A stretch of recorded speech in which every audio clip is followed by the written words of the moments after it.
કેતનભાઈ, ખૂબ ખૂબ સ્વાગત છે ન્યૂઝ રૂમમાં. Thank you. કેતનભાઈ, જે રીતના તમે 5 જેટલા ધારાસભ્યોએ કાલે રજૂઆત કરી હતી, આજે સાંસદનું નિવેદન એકદમ વિપરીત આવ્યું. તેમણે કહ્યું કે અહીંયા વ્યવસ્થિત રીતના સાંભળવામાં આવે છે, અહીંયા કોઈ પણ પ્રકારની તકલીફ નથી અને અમે જે રીતના રજૂઆતો કરીએ છીએ એ રીતના અધિકારીઓ અમારી વાત પણ સાંભળે છે. શું કહેશો આ નિવેદન?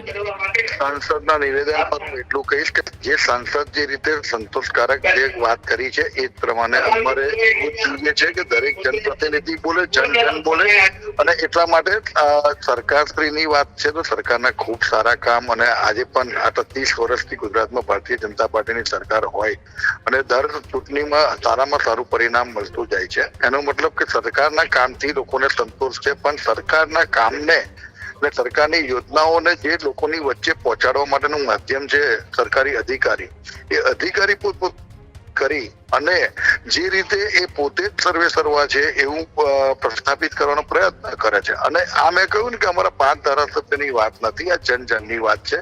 અને બીજું કે જે રીતે અમારા સાંસદ કહી રહ્યા છે એ પ્રમાણે સાંસદનો અનુભવ ખૂબ સારો હોય એ અમને ગમ્યું, અને સાંસદ પોતે જે કહી રહ્યા છે એ વાત અમે પણ કહી શકીએ. અને દરેક અધિકારી માટેની વાત નથી આ કે ભાઈ દરેક અધિકારી ખરાબ છે એવી વસ્તુ નથી, પણ જે અધિકારીઓ પોતાની જાતને કંઈક સમજે છે અને પોતે જાતે જ નિર્ણય લેવા ટેવાયેલા છે એવા અધિકારીની વાત છે.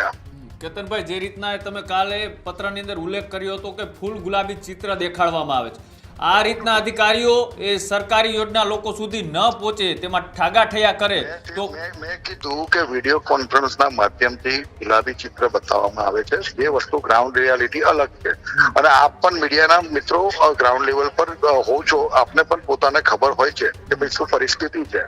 બીજું કે અધિકારી પોતે અમુક વસ્તુ એની પોતાના ઈગો પર લઈ જાય અને એ વખતે પ્રજાના એમની હિતની વાત અને પ્રજાલક્ષી કોઈ વાત હોય એમાં પણ પ્રેક્ટિકલ ના બની અને પોતાના નિર્ણય અડગ રહી અને લોકોને જે સરકાર ઈચ્છે છે એ પ્રમાણે એ લોકો જે કામ નથી કરતા એનો અમને વિરોધ છે, સમજો.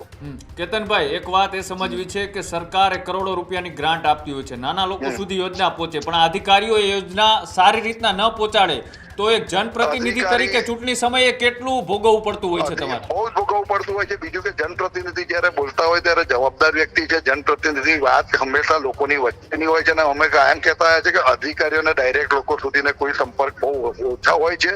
જનપ્રતિનિધિની જોડે લોકો જવાબ માંગતા હોય છે, લોકો અપેક્ષા જનપ્રતિનિધિ સાથે વધારે જોડાયેલી હોય છે. એટલે જનપ્રતિનિધિ હંમેશા પ્રજાની વાત જયારે અધિકારી સમક્ષ મૂકતા હોય ત્યારે એની અપેક્ષા હોય કે પ્રેક્ટિકલ થઈને સારો રસ્તો કરે કે જેનાથી લોકોની વચ્ચે એક સુખદ મેસેજ છે અને સારા મેસેજ છે અને લોકોને એનાથી સંતોષ થાય.